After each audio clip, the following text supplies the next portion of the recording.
皆さんこんにちは。生き物とものづくり系チャンネルの佐々木家の休日へようこそ。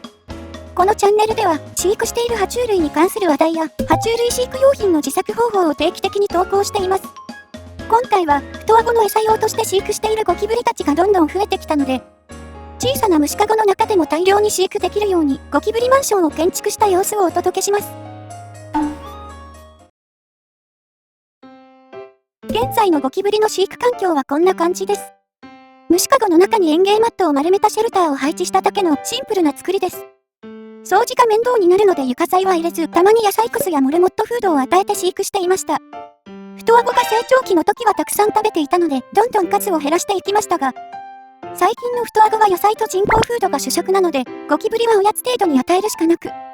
今後は消費が追いつかずに、どんどん数が増えていくことが予想されます。なので今回はこの小さな虫かごを限界まで活用できるよう、虫かご内の通気性と容積を上げて超過密に飼育できるように改良していきます。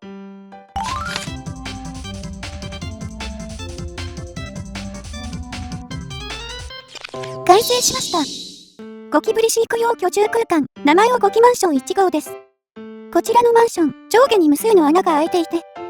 通気性を確保すると同時に穴から小さなゴキブリが自由に移動できるようにしています。また、横方向には大きな穴が開いているので、大きなゴキブリも収納できます。動かしてみるとこんな感じ。立体的な六角形はロマンを感じますね。さて、早速ゴキブリたちに入居してもらいましょう。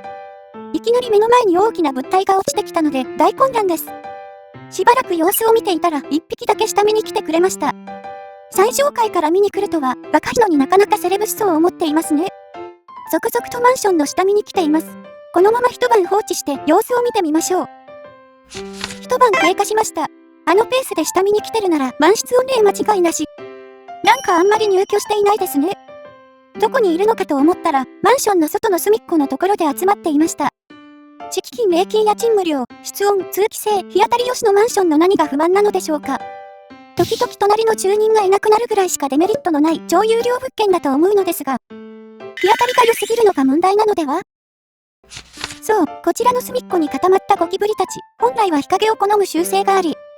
おそらくこの屋根も壁もないマンションだと日当たりが良すぎて居心地が悪くなっているのでしょう。仕方がないので新しいマンションを建造します。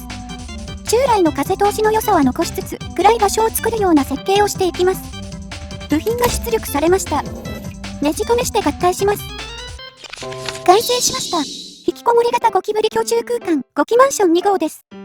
こちらのマンション、内部の風通しの良さは以前のままに、天井を三角形の屋根にすることで光をシャットアウトし、薄暗い空間を生み出しています。ひし形部分は以前のマンションより上下に広げることで、ゴキブリの平らな形状にフィットするようにしました。また、下部にはゴキブリの排泄物を通すためのフィルターを備えており、ゴキブリたちが直接排泄物に触れないようにして、衛生的な環境を保つ効果を狙ってみました。さらに、上部のマンションと下部のフィルターは少し空間が空いているので、万が一ケージ内に湿気が溜まった場合でも、マンションの住人に直接被害がいかないようになるはずです。古いマンションの隣に建築します。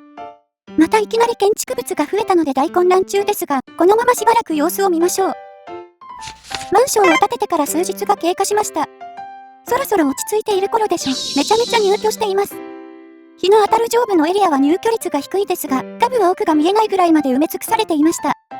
旧式のマンションと比べると入居率の差が顕著です。イオンに客を奪われた商店街みたいですね。今後ゴキブリが増えてマンション需要が高まるまで、1号棟の過疎化は続きそうです。といった感じで、今回は餌用ゴキブリの繁殖用に大容量のマンションを作ってみた様子をお届けしました。日当たりのいい1号棟より、あえて日当たりを悪くした2号棟の人気が高まったことで過密になり、将来的に繁殖が促進され、またどんどん増えて発展していくでしょう。数ヶ月後には2号棟がいっぱいになると思うので、その時は1号棟を建て替えて、もっとおしゃれなマンションを建築してみようと思います。